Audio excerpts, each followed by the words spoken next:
Welcome to the next episode of the Navigating Carbon podcast. As always, I'm your host, Deb Ryan. On this episode, I sat down with Kate Gordon, CEO of California Forward, a multi-partisan nonprofit organization focused on building a resilient, sustainable, and inclusive California economy. I've been looking forward to this conversation with Kate, given California's focus on decarbonization, but also just given how big California is in terms of its economy on the global scale, and really excited to understand what Kate's team's doing to look at sustainable and economic solutions. We talk about the size and diversity of the California economy and how working with each individual region is really important, and that how sustainable development means different things for these communities, whether it's things like wildfire risks or how they can develop solutions in terms of jobs and economic prosperity. Kate talks about how they think about cost and also how they think about metrics to judge success. Kate highlights that isolated emissions metrics often don't take into account the whole economy and can sometimes be misleading. Circulatory and the bioeconomy are also huge focuses in California, topics that are starting to come up more and more in my discussions, and Kate and I discuss how this impacts different regions in California as well. To stay on top of all episodes, make sure you subscribe and like the podcast. But for now, sit back and enjoy my conversation with Kate. Hey everyone, and welcome to the next episode of Navigating Carbon. Today I'm joined by Kate Gordon. Kate, how are you? I am well. It's so good to see you, Deb. Yeah, it's been a while since you and I've caught up and stuff, so I'm really excited to learn Yes. about everything you've been doing since we've seen each other last. So, you're the CEO of an organization called California Forward. So let's start there and tell us a little bit about what you guys do. Yeah, it's interesting. It's about a 20-year-old organization that started really to bring the voices of the regions of California up to Sacramento. California is a huge state. I mean, I know people know that conceptually, but it really is striking when you work here how big this state is. And so it was started as a sort of a regional democracy, regional voices organization. And I took it over about a year and a half ago when I came out of the Biden administration. And now we are really turning it into kind of a think and do tank that focuses Hmm. on um, supporting regional economies across California that are also sustainable and resilient. So we're really bringing together this idea of regional economic development, which is a core tenet of this organization, with the reality of the energy transition and of the need to address climate resilience. And I'm, continuing work I've done for a long time to say that those are not unrelated things, that you can't talk about the economy without talking about both kind of decarbonization and the need to transition away from volatile as well as, damaging fossil fuels, but also the need to really integrate climate resilience into every decision, operational decision, because otherwise I think it will just, frankly, bankrupt us all, governments and businesses. No, and I love that framing and it's partly what I've been really excited to talk to you about some of this stuff, right? Because that tension of like, yeah, how do we decarbonize but how do we make sure that it is still economic and that we are still making economic decisions? And through that California lens of like, I was actually driving through Central California and stuff Yeah. recently. My husband and I we skied in Tahoe, and so we cut through and we're driving through. Like, it is just amazing to see all the different parts of California. And coming from Australia, like California's population is like double Australia's entire population. It Like is. it's just I remember actually when when I started working with Governor Newsom, it was right after the 2018 fires. So the Paradise and the other fires. And the Australia fires happened Mm. pretty soon after that. And I remember thinking about Australia, and the part of Australia that was really high fire risk had about 1.5 million people in it.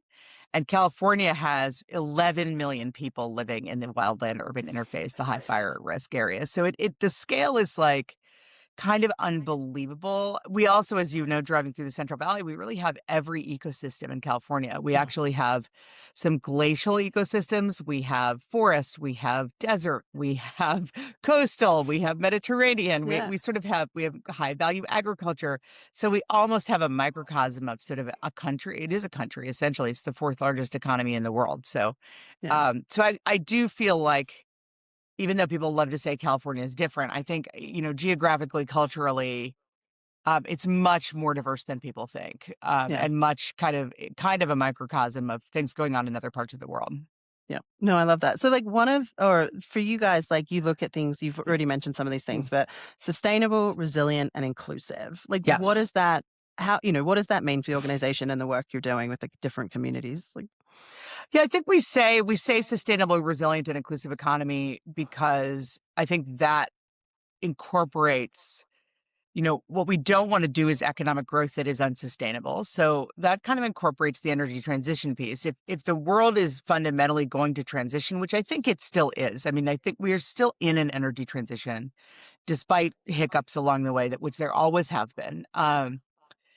If you're in an energy transition, it means that industrial growth needs to be consistent with that. hmm, So sustainable for us is what will sustain beyond global shocks, beyond these shocks. Resilient really is about the same thing, but also just really brings in that climate resilience. What kinds of industries are we building, or what kinds of land use decisions are we making that are mm, cognizant of the reality of climate change?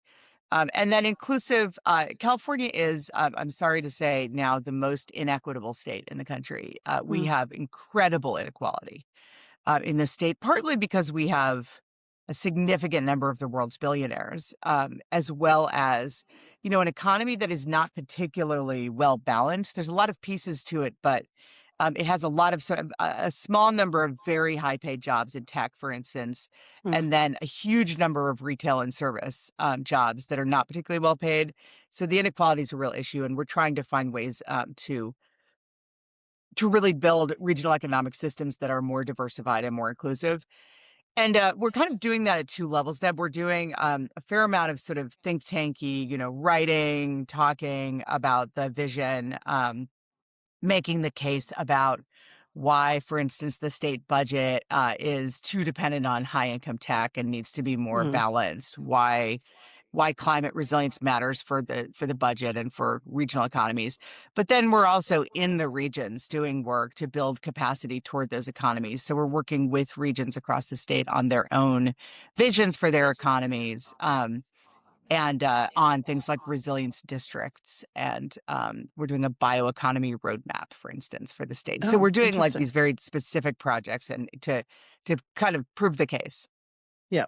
Um, when you say bioeconomy, like, what does that mean for folks? Like, I'm really curious about that. It's super interesting. I think a little bit about it the way I think about petroleum. So Okay. petroleum is this sort of magic thing. I mean, whatever we think about the energy transition, which I'm all in favor of, you can't deny just the incredible nature of petroleum. I mean, Yeah. you drill it and you bring it up and refine it, and it, like, literally, if people look around themselves right now listening to this, everything you look at probably has some petroleum, and it is just incredible. And you can put it in Yeah. a leaf blower, and you can put it in a jet plane, and it's just incredible. Yeah. So the bioeconomy to me is like it has the ability to be similar in that the idea is there's a set of biological feedstocks, whatever they are. So in California's case, it's timber that we're already taking out of the forest for forest management for wildfire. It's agricultural clippings. Like, we have all of these orchards, so it's almond hulls. It's Mm, felled trees. It's all this agricultural waste. It also can be things like manure. I mean, it can be mm, non-woody biomass. It's municipal waste of various kinds. All of these things kind of collective together. Then it's sort of like the oil and gas system. You put it through some kind of a process. In oil and gas, it's refining. In bioeconomy, it's a bunch of different processes. It might be pyrolysis, chemical mm, pyrolysis, breaking down those feedstocks. It might be anaerobic digestion in the case of manure. And then you turn it into a bunch of things. Like, it can be mm. turned, you can turn that into bioplastics, bio-based building materials, bio-based fuels, bio-based energy. I mean, it's pretty incredible. What it takes is a lot of organization, because there's a lot of different things coming in as inputs and different That makes processes and sense. different outputs.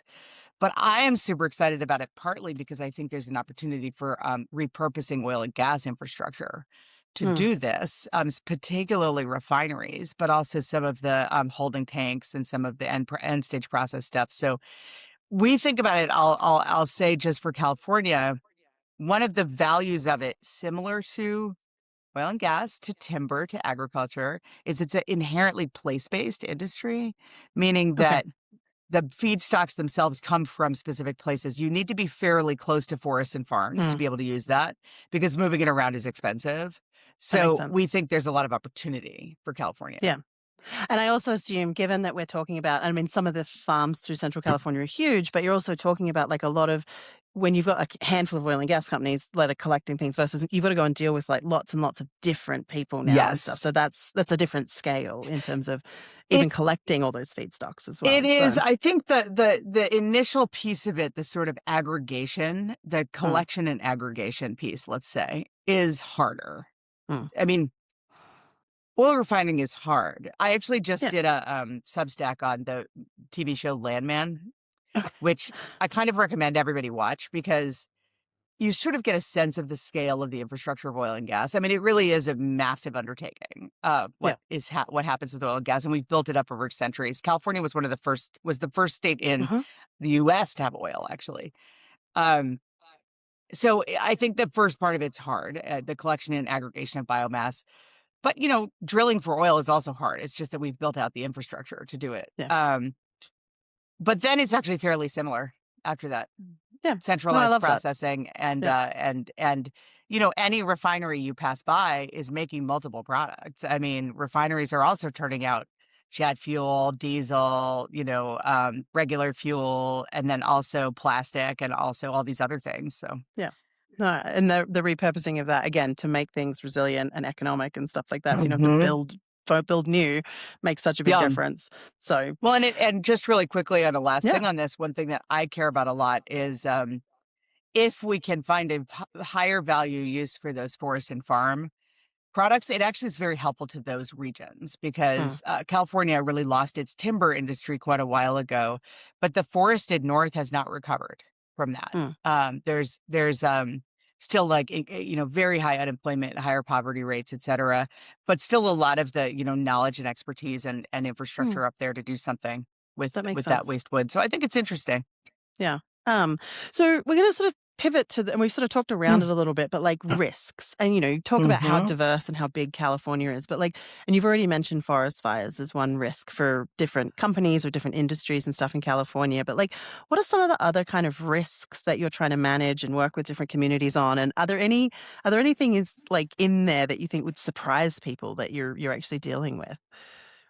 Oh yeah, no, risk I think is a good way to think about this problem. Hmm. It's funny. Climate communications professionals will always tell you not to talk about risk Really? because it's not positive enough. You're Oh. supposed to always talk about all the opportunity, right? And there is a lot of opportunity. But I think from a corporate and an investor perspective, managing risk is and actually government as well, managing Hmm. risk is very common. So there's a number of risks. I mean, probably the biggest one that people don't think about enough, and we're doing an enormous amount of work on it, is the risk from physical climate impacts. Hmm. I think the climate community talks a lot about avoided emissions and a lot about decarbonization. But if you want to think about the thing that will actually cost us the most if we don't get ahead of it and make it harder for us to pay for anything else, frankly, it really is this physical climate risk issue. It's Hmm. wildfire, flood, extreme heat, Hmm. erosion, coastal erosion, all of the knock-on effects, landslides. I mean, there's just a huge amount of that. And today, about 80% of the cost to deal with that is borne by the government. So Okay. if you think about the LA fires, which are so tragic, um, you have the government in the form of firefighters at the very beginning, but then all the cleanup, all the toxic work, and all of the sort of CAL FIRE work on the fire itself. But then you also think about you know, unemployment claims coming out of that, Mm, relocation costs, support for, food or other medical necessities. All the safety net costs go up around that. And then government doing all of these sort of breaks and reforms to try to get rebuilding to happen. That's all on the back of the public sector. yeah. The two entities that also bear some of the risk of these events, as we know really well, especially in California, but everywhere, one is utilities. I mean, so PG&E, which is Pacific Gas and Electric, is my utility. in Northern California, they about 40% of my bill is their wildfire management Oh, costs. wow. Yeah, because they have all of the Sierras. They have a huge amount of forested land, and it's very, very expensive. So they bear some of the cost and pass some of it through to ratepayers, though not all. And then, of course, insurance bears Mm, the rest of it. And insurance has famously been walking away from the risk because it's too high yeah. in some places. And it's becoming true not just in California, but because of hail risk in the Midwest, because of flood risk in the South. So I think this is really significant, Deb, because I, government government just functionally does not have the ability to continue paying for all of this Yeah. as these risks increase, which they will by definition because of climate change, because Yeah. of atmospheric carbon. So I think people need to pay attention to it. You cannot spend all your money on disaster response. You've got to spend money also on resilience. And I'm building differently. I'm making different land use decisions. I'm making different operational decisions. Mm, Companies have to make different location decisions. That just is shocking to me. It has not been baked in more than it has. I did a yeah. big report in 2014 on this. It is like we've known about this forever. We need to bake it into the system. I'm hopeful around that, but that's probably the biggest one. There's a lot of other risks we're looking at too. Again, sort of the risk of stranded assets and not transitioning Uh, for fossil fuels. But California is pretty proactive on decarbonization, to be honest with you. I think the big risk with decarbonization is less about our reducing California's emissions and frankly more about our being a little short-sighted on using emissions as the only metric for success. ah, We've done a great job of bringing down the curve on carbon emissions in California. California's not an island, of course. Carbon yep. stays local for about 2 weeks, then it becomes a global emission. But I also worry that we've done that a little bit to the detriment of the overall economic balance. I think Mm, we need to be focusing on things like the clean energy supply chain, bringing some manufacturing back to California where it makes sense. Some of those things bring emissions, but they also lower the overall global carbon level. yep. And I think we should be a little more nuanced about how we think about it.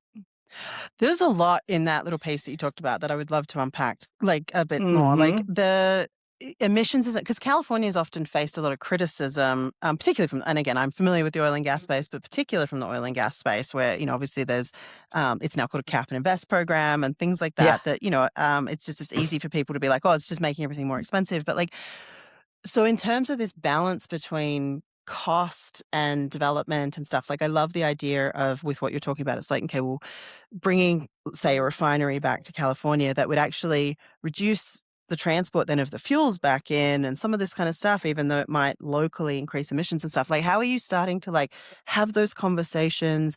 Where are you sort of seeing the tension around cost versus emissions and, Yeah. particularly different groups and stuff like that? There's so much in that. I'm really curious to unpack that a bit more. No, it's a really important question. I actually started working about 6 months ago with a group of folks, really interesting group of folks, kind of brought together some leaders from conservation and environmental justice with kind of the resilience perspective. And I really bring that industrial policy, economic perspective.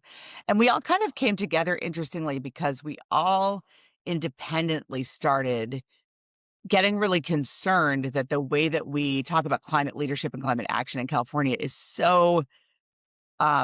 so model based. It's like, what is Mm, the specific emission level and is it coming down or not? And the challenge with that is that it sort of doesn't pay attention to the larger economy. What we're mm, trying to do is build a climate smart economy, a whole economy that incorporates these ideas of climate, reducing climate risk, capturing opportunity. And I think what California has done, and many places have done, it's not just California, it's sort of the way the global agreements approach carbon too, has said, let's act as if this is a local pollutant and use our existing pollution controls to deal with it.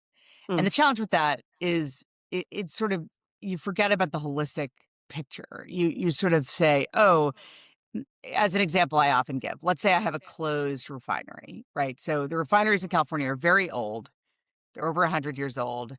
They face really extreme maintenance costs. there's a bunch of economics around why some of them are closing. Some of them are closing. Um, if I have a closed refinery today and I want to build a solar and battery manufacturing plant, let's say, on it, that will actually, if it's closed and I build on it, it will increase emissions under our model.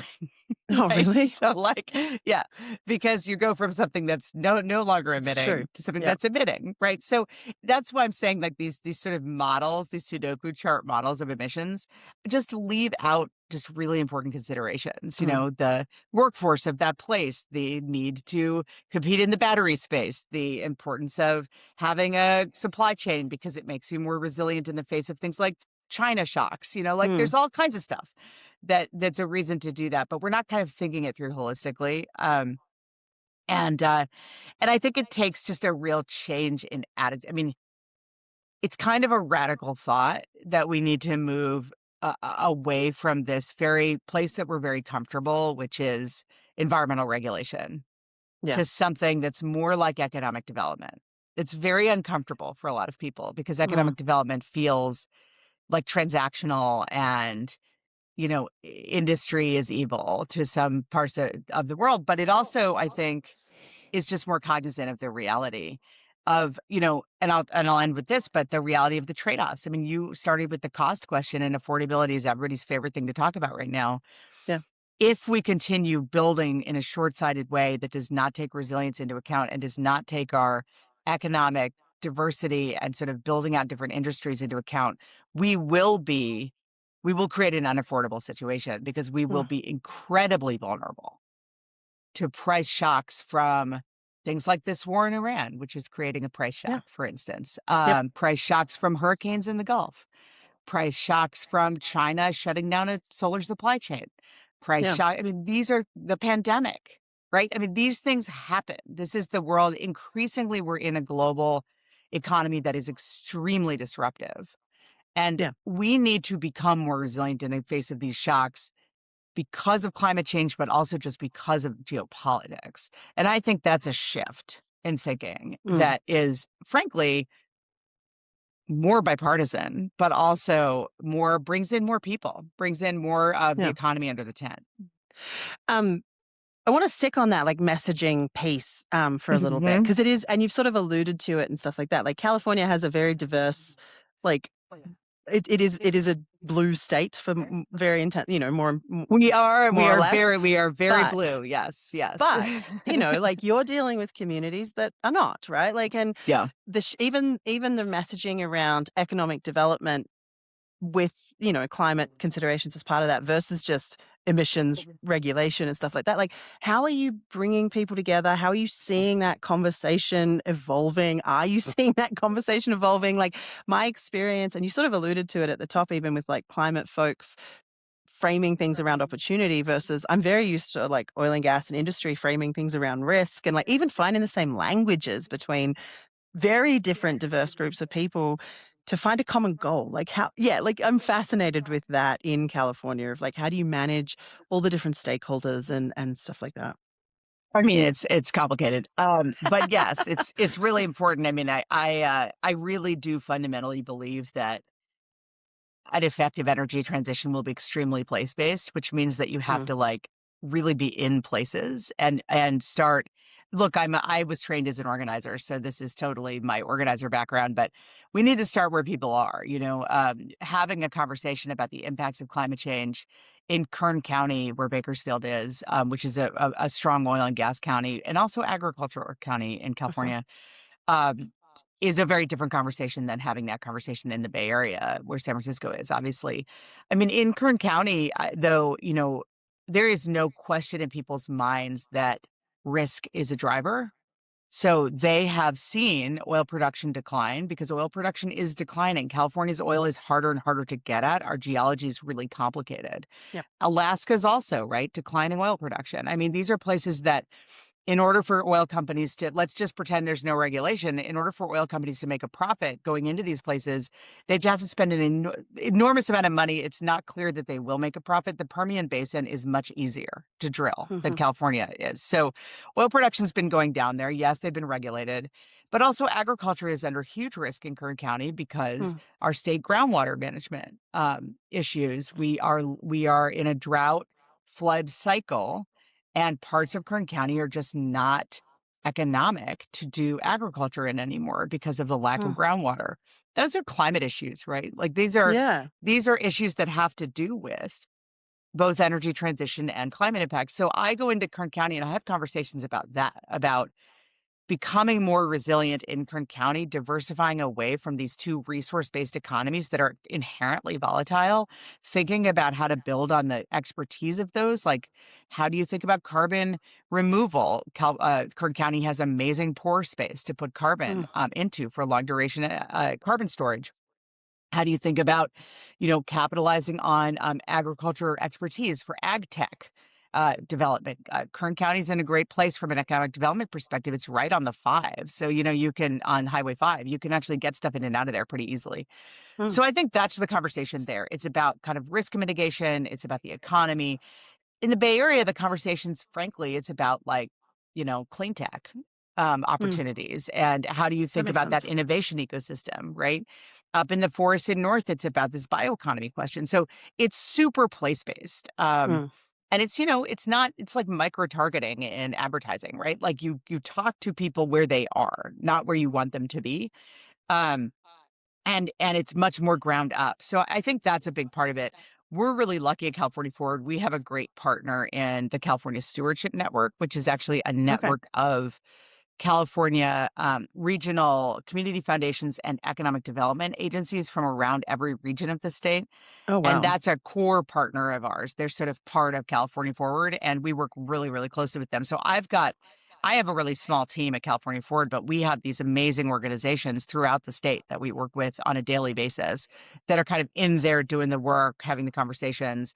And what we do at California Forward is really trying to make it easier for them to do that work well. So Okay. I'm not in I'll just use Kern because I have worked in We were Kern for talking about years. it. Yeah. Yeah, I'm not in Kern every day, right? But I am trying to support their goals of building out a more diversified economy through things like state policy. When I was in California government, I actually helped direct some workforce money to Kern to build out a state or regional economic development plan. So, like, how do we support them in planning? How do we support them in implementation? How do we drive investors to Mm. priority projects? So, we're really trying to do that like infrastructure for the I regions like at the that. California Forward level with these partners Yeah. around the state. And I assume that goes, you guys, and I know you talk about it a lot. That's, you've got a regions up approach. And I assume this is kind of really finding people where 100%. yeah, like finding people where they are, like, and again, it's really solving those local problems and Yeah. getting everybody, on the same page in terms of like, hey, how do we go about doing this? And I love the different nuance that you're talking about with all these different regions. And it's not just a Yeah. blanket solution for California. It's not one It size is, fits yeah, all. I think that's yeah. right. And I think the other really important part of it is I think kind of respect and value of different regional culture. Mm. People sometimes I think in the climate community have in their minds that um, coal communities or oil and gas communities are full of people who just hate the industry and the industry's terrible and like they just want to do something else. And I think that is somewhat true. I mean, again, I'll go back to landman or to the coal industry. I mean, these are not easy jobs. They're very risky jobs. They are very dangerous jobs. There's a lot about them that's really hard. On the other hand, people stay at these companies for decades Mhm. for a reason. There are, and the oil and gas companies in particular, the big ones, do a lot of internal training and professional development and Yeah. pay well because of the risk of the job. So I think that's just true. Um, the communities themselves, like there's a lot of bonding. I mean, like there's usually a union hall. People are in Mm. coal communities. People are very organized around that. I don't know. It's just I think there's also, and I did a lot of research on this a few years ago. There's a sense, and you see this also in sort of timber places with timber agriculture. There's a pride in producing something that other people depend on. Mm. Yep. And that is part of the culture when there was that whole really ill-fated coal to coder movement on the during I think the Obama years and some of the Bush years of sort of saying, oh, coal's declining, so but coding is becoming the industry, right? It Mm. just doesn't recognize the difference between those things. Do you know what I mean? You're sort of Yep. saying, oh, we don't value your skills and like this thing you've done since World War II to power the nation. We're going to tell you to do this other thing. I think you just have to be really cognizant that these places are all very different from each other and the Yeah. cultures are very different from each other. And that's not, that's not a bad thing. That's a good thing. Like, how do you build Yeah. on that culture rather Yeah. than just sort of ignoring it? So that's the Regions Up model is about sort of both basic economic development of like asset mapping and figuring out what the workforce skills are and figuring out what the opportunities are. But it's also about that. It's also about really recognizing cultural difference Mm. and I kind of like that. trying to be aware of that. Yeah. Well, and that helps then also bring people together, right? Like I see that same kind of Hmm. pride and passion through the oil and gas industry all over the world, to be honest, not even just here in the US. Yeah. So it's a really interesting kind of nuance of that, of like acknowledging that and not discounting people's pride in working in the fossil Yeah. fuel industry, and vice versa, though, like fossil fuel people being proud, working with people that are very proud to work in the climate industry, because A hundred there's a very percent. big tension in that, like those two groups usually. So it's like that goes A both hundred ways. percent. It So does. It does. yeah. Although um, I think they're more connected than people think. So I'm Well, sure that's good. because oil and gas. Well, I mean, a lot of the operations out in the field are powered by wind Yeah. energy, for instance. Oh, Like yeah. there is a lot of renewable energy going into the oil and gas industry. Yes. And there also, I think with carbon removal, there's a lot of crossover. Because people Yeah. really care about the carbon markets who do carbon removal. I've seen a ton of oil and gas people leave to do hydrogen startups, for Mhm. instance, because there's a lot of similarity in thinking through the sort of, engineering challenges. I think it's a little more overlap than you think, but I agree with you. I think the two pieces have to come, I often say sort of, if you're interested in an energy transition, you have to focus on both where you are now and where you want to go. I And I like think that. that those two pieces kind of need to be more connected. Mm. I like that versus, yeah, like even more so than the people and stuff. Yeah, that's a really good framing of it. Exactly. And, Mm. we also know, I mean, I've talked to many oil and gas folks about like the younger workers coming in are very cognizant of climate change. They really Mhm. do. They want to work on, solutions that are different than Yeah. the past. They don't want to just go back and look at like sort of what we've always done. And I'm encouraged by that. I think that's really, really important. Yeah. No, I love that. So, as we kind of wrap up, like I'm Yeah. curious, for you, like what's on your radar? Like what are you really excited about that's coming down the pipeline? Yeah. Oh yeah. I mean, I'm excited about all kinds of things. I'm excited about opportunity for all these regions and honestly like globally, but I'm excited about new technology that does exist or existing technology that's not being used at the level it could be, new technology that exists. Some of the creativity happening in decarbonization around grid management and demand Mm. management. So like this whole set of things around like not only how do we just keep producing more and more and more and more, but how do we use it better? Mm. In I like the that. electricity space, I think it's like, we're wasting huge amounts of the energy we produce on the electricity grid Mhm. right now because we're doing it at the times of day, like solar's at a different time of day, wind's at a different time of day. This huge growth in long duration energy storage is helping to balance that out. Data centers, interestingly, might help to Mm. balance that out. Just grid management, demand management in general, I think is fascinating. Helping people make decisions about when to use electricity more Mm. intelligently, and on the other side, on this sort of petroleum, but also bio-based fuels and all the things, I mean, just the circular economy is fascinating to me. Mm. I see my daughter's 19, and I really see her generation really leaning in to, thrifting clothes, to mending things, to like reuse, to Mm. creative kind of repurpose. I think that's super cool.